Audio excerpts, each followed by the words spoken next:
नमस्कार, एक बार फिर से स्वागत आप सभी का हमारे YouTube चैनल कुलदीप सिंह रौथान में।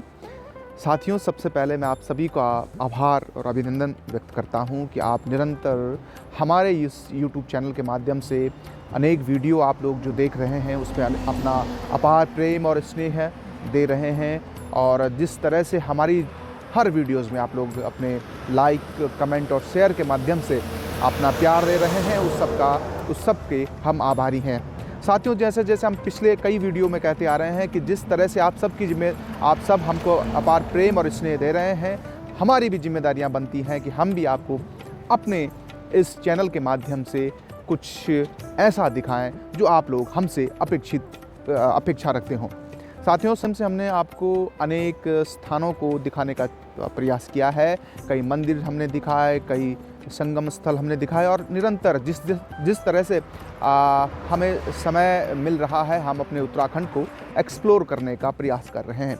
आज उसी कड़ी में एक मंदिर हम आपको दिखाने जा रहे हैं और एक मंदिर, ऐसा मंदिर जिस मंदिर के बारे में, जो मंदिर पूरे उत्तर भारत में एकमात्र मंदिर है। यूँ तो उत्तराखंड में शिव की भूमि है, पूरे उत्तराखंड के गांव-गांव में शिव के मंदिर हैं और शक्ति के रूप में, माँ पार्वती के रूप में, उत्तराखंड के आदि शक्ति के रूप में उत्तराखंड के हर हिस्से में माँ भगवती के मंदिर हैं। लेकिन उत्तराखंड में एक और ऐसा एक मंदिर, प्रचलित मंदिर है जो पूरे उत्तर भारत में मात्र एक मंदिर ही स्थित है। जी हाँ, कुछ लोगों ने मेरे इस हिंट से उस मंदिर का नाम भी उनके दिमाग में आ चुका होगा। तो हम बात कर रहे हैं कार्तिक स्वामी मंदिर की। जी हाँ, कार्तिक स्वामी मंदिर जो कि रुद्रप्रयाग जिले में स्थित है और एक ऐसा मंदिर है जो पूरे उत्तर भारत में कार्तिक भगवान, जो कि शिव के पुत्र हैं, बड़े पुत्र हुए, शिव के दो पुत्र हुए, जैसा कि आप सब जानते हैं। भगवान शिव के दो पुत्र हैं, गणेश और कार्तिक। उनमें से उनके ज्येष्ठ पुत्र हैं कार्तिक भगवान, और कार्तिक भगवान को समर्पित मंदिर कार्तिक स्वामी। और आज हम लिए चलेंगे वहाँ से, क्रौंच पर्वत पर स्थित वो मंदिर है और क्रौंच पर्वत, वहाँ से आपको हिमालय का व्यू दिखाएंगे, गाँव का व्यू दिखाएंगे और उस अलौकिक छटा को आपको दिखाने का प्रयास करेंगे। इस समय हम रुद्रप्रयाग में हैं और इस संगम स्थल की हमने विस्तृत वीडियो अपने इस चैनल पर भी डाली हुई है।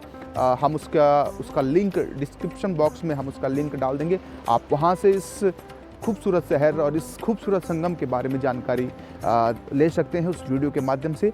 तो दोस्तों, हम मिलते हैं आपको सीधे कार्तिक स्वामी मंदिर। और अभी यहाँ से लगभग 30 से 35 किलोमीटर का हमारा सफ़र है और हम इस सफ़र को तय करने के बाद सीधे आपको मिलते हैं कनकचौरी, जहाँ से कार्तिक स्वामी भगवान की मंदिर की पैदल यात्रा शुरू होती है।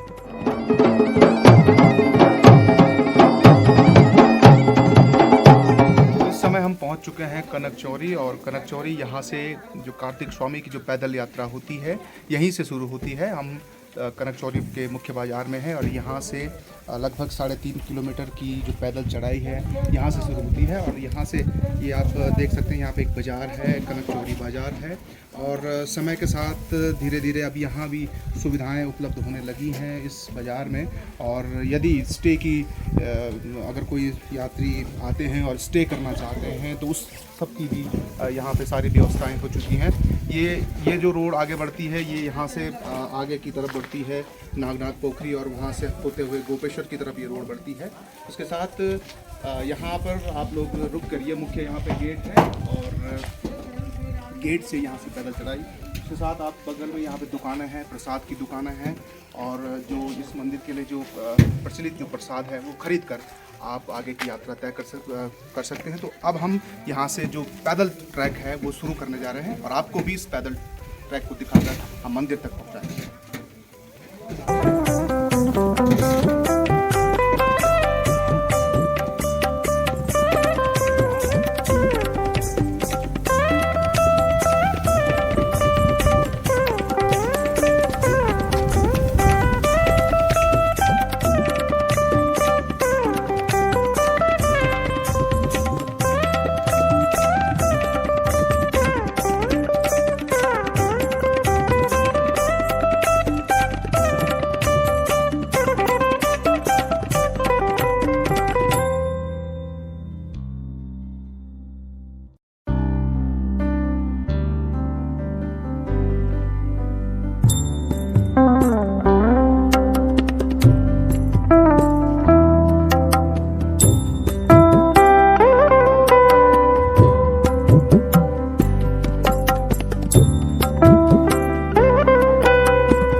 रात आप पूरे ट्रैक में चलेंगे, कार्तिक स्वामी के ट्रैक में यदि आप चलेंगे तो जगह जगह पे आप लोग को कुछ अलग तरीके की चीज़ें भी देखने को मिलेंगी। हमको यहाँ पे एक बुरांस का पेड़ है और उस बुरांस के पेड़ पर कुछ जो महिलाओं की जो सौंदर्य प्रसाधन की जो चीज़ें होती हैं उसमें से बिंदी जो होती है माथे पे लगने वाली, जो महिलाओं के माथे पे लगती है, उसको यहाँ पे चिपका दिया गया है।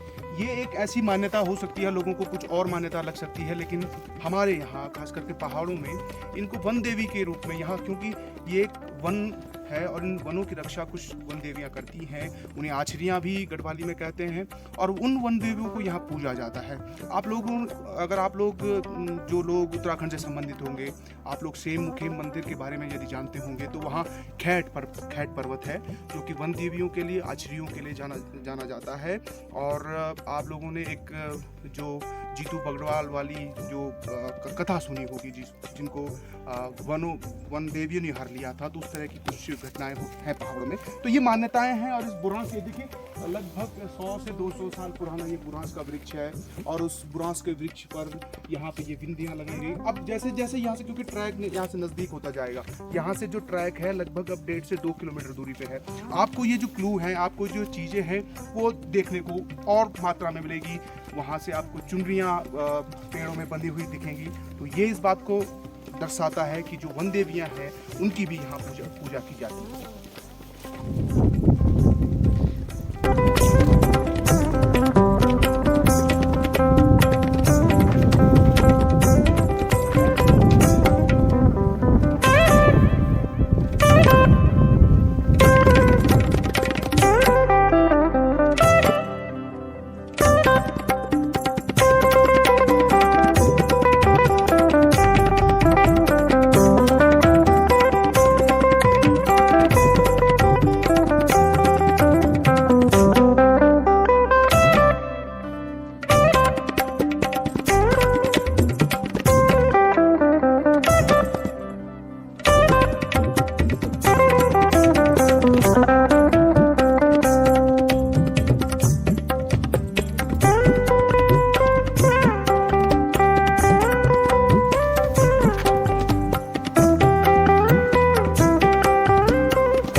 बेस कैंप आप मान सकते हैं मंदिर का।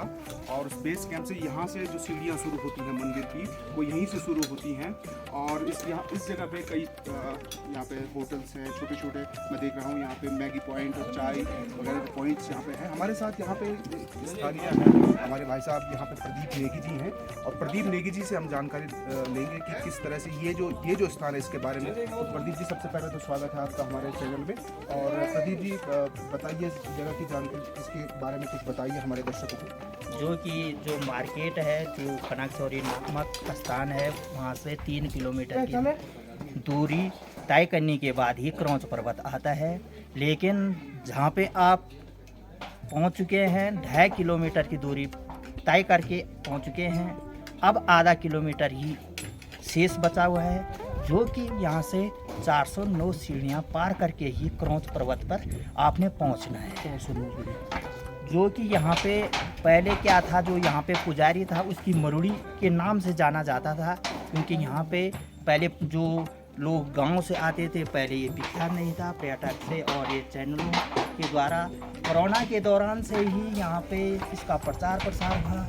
इसी दौरान से यहाँ पे जब हम लोग बाहर से आए, कोई रोज़गार नहीं था, हम रोड पे भीख मांगने के और एक इस पापी पेट के खातिर हम यहाँ पे अपना एक रोज़गार के खातिर, मैं इससे पहले मुंबई पे Indian veg non veg Indian chef था, जिससे मैं यहाँ पे कोरोना के दौरान जब परेशान हो चुका था, यहाँ पे मैंने थोड़ा रोज़गार के लिए यहाँ पे जैसे चाउमीन, मैगी, पराठे, छोले, समोसे, कि थोड़ा बहुत लंच डिनर ऐसा व्यवस्था यात्रियों के लिए करता हूँ।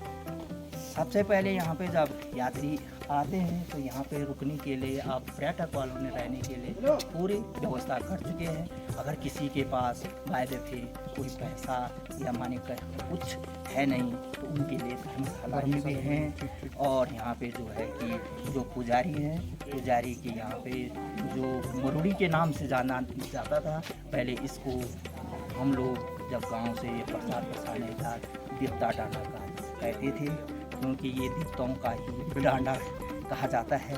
लेकिन अब कार्तिक स्वामी जो है, जो ऊपर आप जाएंगे मंदिर में, वो क्रौंच पर्वत के नाम से जाना जाता है। इसकी एक छोटी सी कहानी बताता हूँ। बताइए प्रदीप जी। कि यहाँ पे जो शिव और पार्वती के दो बेटे हैं, गणेश और कार्तिकेय। कार्तिकेय उनमें बड़ा पुत्र है और गणेश छोटा भाई है। जब वो दोनों छोटी अवस्था में थे तो दोनों आपस में लड़ने बैठे। एक बोलता है शादी मेरी होगी आगे, दूसरा बोलता है पहले सिंहासन का पुजारी मैं बनूंगा।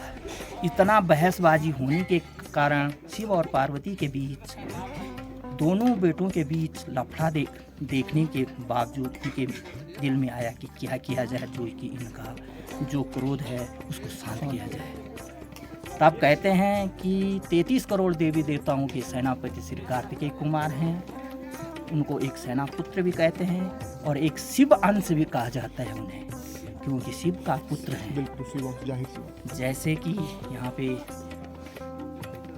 जब कार्तिक कुमार और गणेश भगवान के बीच बहस हो रही थी तो शिव और पार्वती ने सभी देवी देवताओं को बुलाया और बोला कि भाई मेरे दोनों बेटों के बीच एक झगड़ा हो रहा है, इसको हल करने के लिए कोई उपाय ढूंढिए। अब देवगणों के द्वारा और शिवा और पार्वती के बीच बहस होने के बाद यहाँ पे उन्होंने उनके बीच एक शर्त रखी कि जो पूरे ब्रह्मांड और पूरे 7 लोगों की परिक्रमा करके पहले आएगा उसी को सिंहासन का पुजारी, या पहले उसी की शादी की जाएगी। इतने में दोनों भाई तैयार हो गए, शिव और कार्तिकेय। लेकिन जब तैयार हुए, कार्तिकेय कुमार का वाहन मोर था। कार्तिकेय कुमार तो मयूर में बैठ के अपनी यात्रा के लिए चल पड़े। उधर गणेश भगवान ने देखा कि जब तक मैं तो 10 कोस भी नहीं चल पाऊंगा तब तक कार्तिकेय कुमार विजय हो चुके होंगे। इसलिए क्योंकि मेरा वाहन जो है चूहा है, मूसक है, मैं तो तय नहीं कर पाऊंगा। उसने अपने दिमाग और बुद्धिमानी दिमाग से एक फैसला लिया। उसने शिव और पार्वती को सिंहासन पर बिठाया और उन्हीं की परिक्रमा की और बोला, माता पिता मैं धन्य हो चुका हूँ, मैंने पूरे 7 लोग और पूरे ब्रह्मांड की परिक्रमा कर दी है। बोला कैसे? बोला इस तरह कि मेरे लिए 7 लोग और पूरा ब्रह्मांड माता पिता है। क्योंकि बोला नहीं बेटा, कार्तिकेय कुमार क्या कहेगा? बोला कि पिताजी आप कौन सा शास्त्र कहते हैं तो माता पिता स्वर्ग से बढ़कर नहीं है, 7 लोक से बढ़कर नहीं है, पूरे ब्रह्मांड से बढ़कर नहीं है, आप कैसे झुठला सकते हैं? इतने में शिव और पार्वती को गणेश की बातों पे यकीन आ गया और बोला कि बेटा तेरी शादी की तैयारी करते हैं, तो ही विजय हो चुका है। इतने में जब गणेश भगवान की विजय हो चुकी थी तो उसकी सेनाइयों की तैयारी शुरू होनी बैठ गई थी। उधर से कार्तिकेय कुमार लौट रहा था। कहते हैं कि बीच में ऋषि मुनि मिला और उसने पूरी बात कार्तिकेय कुमार को बता दी कि आपसे छल कपट हो चुका है, आपको इधर यात्रा पे भिजवाया, वहाँ गणेश भगवान की शादी की तैयारी करने बैठ गए हैं, इसलिए आपसे सूतेला व्यवहार कर दिया है। वो क्रोध होके आया, उसने देखा जैसे ऋषि मुनि ने बताया वैसे ही हो चुका था।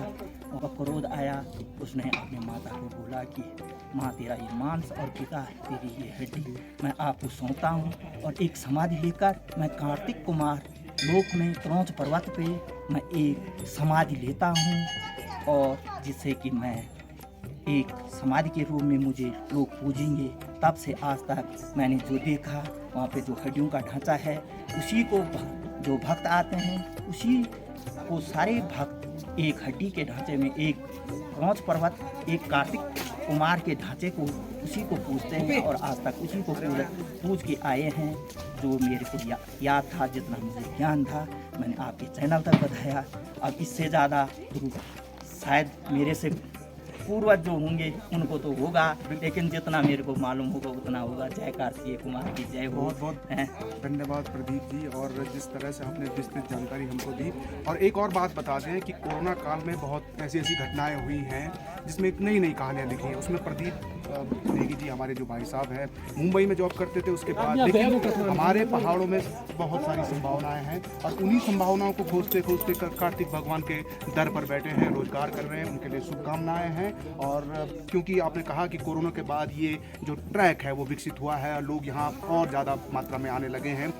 अब क्योंकि यात्रा सीजन भी शुरू होने जा रहे हैं, अप्रैल के बाद यात्री इसमें आएंगे, बहुत मात्रा में आएंगे। आपका भी ये रोजगार चलेगा। आप सबके लिए शुभकामनाएं हैं। तो प्रदीप नेगी जी ने सारी बात कह दी हैं और उन्होंने पूरी जो कहानी है इस कार्तिक स्वामी की वो हमारे दर्शकों तक बता दी है कि किस तरह से कार्तिक स्वामी जो कार्तिक भगवान है, भगवान शिव के जो द्वितीय जो बड़े पुत्र हैं, उन्होंने किस तरह की उनके साथ घटना हुई और किस तरह से उसके बाद अपने हड्डियों का त्याग करने के बाद वो क्रौंच पर्वत पर विराजमान है। और उन्हीं हड्डियों का, जैसे सर ने बताया, नेगी जी ने बताया, कि दर्शन करने के लिए दूर दूर से श्रद्धालु आते हैं। आगे की यात्रा हम यहाँ से शुरू करने जा रहे हैं। हम धन्यवाद देते हैं नेगी जी का, बहुत बहुत धन्यवाद।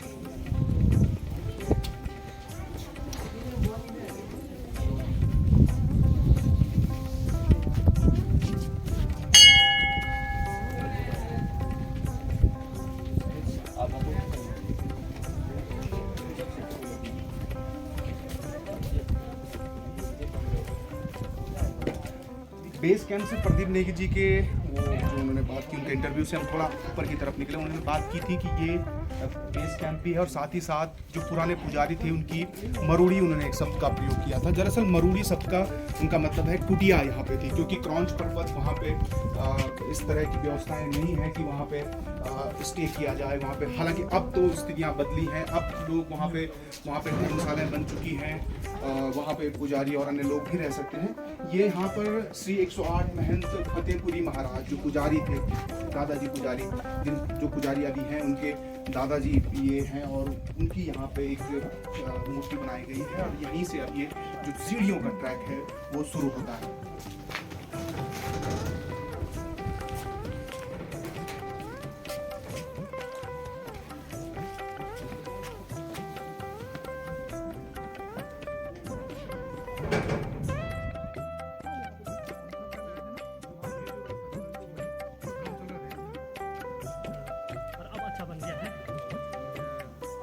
इसमें पता क्या है, के विधायक क्या थे, उनका इसमें अहम है। उन्होंने एक पहल चलाई थी जिस समय वो विधायक थे। उन्होंने ये पहल चलाई थी कि टाइल्स न लगाए जाएँ और पत्थर लगाए जाएँ। और जो उनका एक सोच थी ना, वो केदारनाथ में भी, तुंगनाथ में भी डेवलप हुई है। मतलब ये यही का मटेरियल है, हाँ, इसी को वो पत्थर लगा इसी को सीमेंट करते हैं। हाँ, फिर इसमें फिसलन भी कम होती है और यहाँ का मटेरियल यही काम आएगा और लोगों को रोजगार मिलेगा।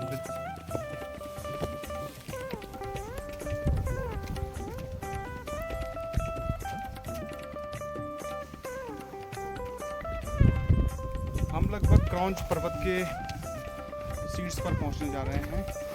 क्रौंच पर्वत का शीर्ष, आप लोग घंटियों की आवाज़ आपको सुनाई दे रही होगी। उससे पहले वहाँ पे जहाँ से मंदिर की सीढ़ियाँ शुरू होती हैं, उससे पहले भगवान भैरवनाथ का यहाँ पे मंदिर है और भैरवनाथ के दर्शन करने के बाद आप भगवान कार्तिक के दर्शन के लिए बढ़ेंगे।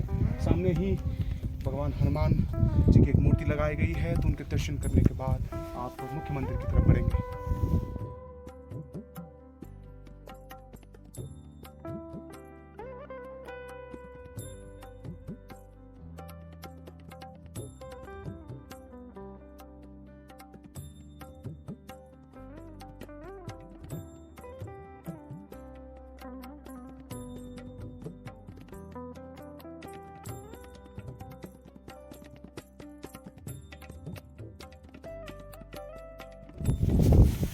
जय भगवान कार्तिक स्वामी। इस समय हम मुख्य मंदिर में पहुंच चुके हैं। आप मेरे पीछे देख सकते हैं, ये मुख्य मंदिर का भवन है और हालांकि समय काफ़ी हो चुका है, लगभग 3 से 3:30 बजे का समय हो चुका है, मौसम पूरा बंद हो चुका है और यदि इस तरह की संभावनाएं रही तो शायद बर्फबारी के भी आसार हैं। वैसे अमूमन जब मौसम खुला होता है तो यहाँ से पीछे जो चौखंबा पर्वत श्रेणी है और उसके अगल बगल की जितने भी हिमालयन श्रेणी है वो स्पष्ट दिखाई देती है। उस समय का नज़ारा अद्भुत होता है और जैसे कि हमने वीडियो के शुरुआत में भी बात की थी कि जैसे हम कनकचौरी से ऊपर की तरफ चढ़े तो हमें मौसम बंद होता दिखाई दिया और दुर्भाग्यवश आज हमें हिमालय की वो रेंज नहीं दिखाई देगी। तो एक बार आपको फिर से बता दें, ये मंदिर का मुख्य वाहन है, श्रद्धालु यहाँ पे दर्शन कर रहे हैं और जिस तरह से आप देख सकते हैं क्रौंच पर्वत लगभग 3030 फीट की ऊंचाई पर है और 3030 फीट की ऊंचाई पर होना अपने आप में बहुत ऊंचाई से यहाँ से देख सकते हैं काफ़ी गाँव यहाँ से नज़र आ रहे हैं। इस तरफ के लिए काफ़ी गाँव नज़र आ रहे हैं और बहुत सारी संख्या में छोटे छोटे गाँव, बड़े बड़े गाँव और हम ठीक इन गाँव से काफ़ी ऊंचाई पर हैं। इस तरफ के लिए भी अगर बात करें तो यहाँ से भी काफ़ी गाँव दिखाई दे रहे हैं। ये जो जगह है अभी स्थिति ये है कि आप जब शुरुआत में वीडियो में देखेंगे आप तो हमने टोपी कुछ दूसरी टाइप की पहनी थी, लेकिन यहाँ आते ही टेम्परेचर इतना डाउन हुआ कि हमें अपने वूलन टोपी निकालनी पड़ी। एक बार आपको फिर से जानकारी दे दें कि कार्तिक स्वामी उत्तर भारत में कार्तिक स्वामी का मात्र मंदिर है जो कि रुद्रप्रयाग डिस्ट्रिक्ट में है और दक्षिण भारत में भगवान कार्तिकेय को मुरुगन स्वामी के रूप में पूजा जाता है, वहाँ उनका एक मंदिर है।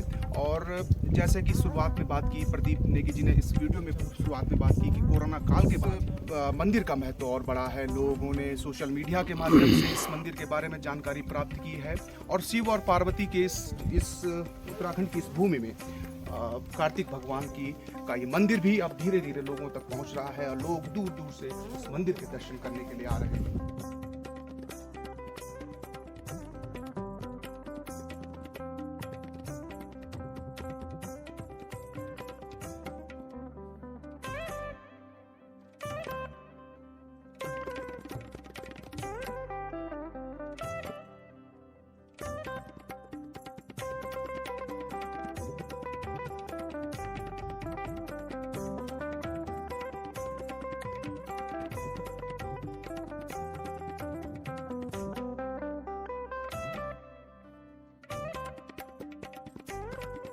उत्तराखंड के चैनल पे जितने भी लोग अभी तस्वीरों में पहाड़ के माध्यम से भी देखते हैं और कुल्दीप उत्तराखंड के माध्यम से भी हम दोनों को काफ़ी बार देखते हैं, तो हम दोनों का सफ़र काफ़ी ज़्यादा होता है ब्लॉगों में। मैंने तो यूट्यूब का जो सफ़र है या जो जर्नी है वो थोड़ा पहले शुरू कर दी थी और कुलदीप भाई साहब ने थोड़े देर से शुरू की है। तो जितने भी कुलदीप उत्तराखंड के चैनल से मुझे देखते हैं तो मुझे आशा है कि आपको हमारे वीडियो अच्छे लगते होंगे। अगर मैं अच्छे लगते हैं तो ढेर सारा प्यार दें और कुलदीप उत्तराखंड को भी प्यार दें। और हमारे कैमरा के पीछे हमेशा कैमरामैन बने होते हैं हिमांशु पांडे जी का भी एक चैनल है हिमांशु पांडे नाम से, आप उसमें से डेली रूटीन वाले वीडियो भी देख सकते हैं, कॉलेज संबंधी और जो आज की यंग यूथ हैं उनसे संबंधित वीडियो रहते हैं, आप उनको भी देख सकते हैं। बिल्कुल, और बहुत बहुत धन्यवाद अग्रवाल जी। और आज का सफ़र बिल्कुल अविस्मरणीय सफ़र रहा हमारा, ये मेरा और हिमांशु का श्रीनगर से लेकर कार्तिक स्वामी तक का सफ़र और आपका गुप्तकाशी से लेकर और कार्तिक स्वामी तक का सफ़र बहुत अभूतपूर्व और अविस्मरणीय सफ़र रहा। और दर्शक जो हमारे सब्सक्राइबर आज के हमारे इस वीडियो को देख रहे होंगे, आप लोग ज़रूर बताइएगा, क्योंकि हमारा उद्देश्य केवल आपको उत्तराखंड दिखाना है। अच्छे अपने तरीके से हज़ारों वीडियो होंगी अग्रवाल जी कार्तिक स्वामी की यूट्यूब पे होंगी, थोड़ा सा तरीका अलग हो सकता है हमारा। और आप लोग कमेंट के माध्यम से जरूर बताएं कि आपको ये वीडियो कैसा लगा। यदि आपको पसंद आए तो शेयर भी जरूर कीजिएगा। और एक छोटी सी बात, हमारे कैमरे के पीछे हिमांशु पांडे जी, मैं चाहता हूँ हिमांशु जी आप भी फ्रेम में आए हमारे साथ यहाँ पे आएँ और आप हिमांशु जी को भी हम आप सबसे मिलाना चाहते हैं। आइए हिमांशु जी, ऐसे में आइए, कोई बात नहीं, ये भी अलग चीज़ें होती हैं। और ये हैं हमारे साथ तीसरे जो हमारे साथी हैं हिमांशु पांडे जी, इनको भी समर्थन दीजिए। यहाँ पे उनका चैनल का लोगो आ रहा होगा, उनको भी समर्थन दीजिए। लिंक भी हम दे देंगे डिस्क्रिप्शन में। हालांकि हम अमूमन लिंक देते नहीं हिमांशु जी का, लेकिन क्योंकि उन्होंने हमको कुछ पेमेंट दी है तो अब तो डालना पड़ेगा सर, इनका लिंक भी डालना पड़ेगा। उन्होंने कहा कि प्रमोद आप लोग दोनों बड़े यूट्यूबर हैं तो मेरा भी लिंक जरूर शेयर कीजिए। जोक सपाट लेकिन समर्थन दीजिए और ज़रूर बताइए कि आज की यात्रा कैसी रही कार्तिक स्वामी की कमेंट के माध्यम से। और तीनों लोगों के चैनल में ये वीडियो आएंगे, अलग अलग तरीके से ये वीडियो आएंगे। आज के लिए इतना ही, बहुत बहुत धन्यवाद।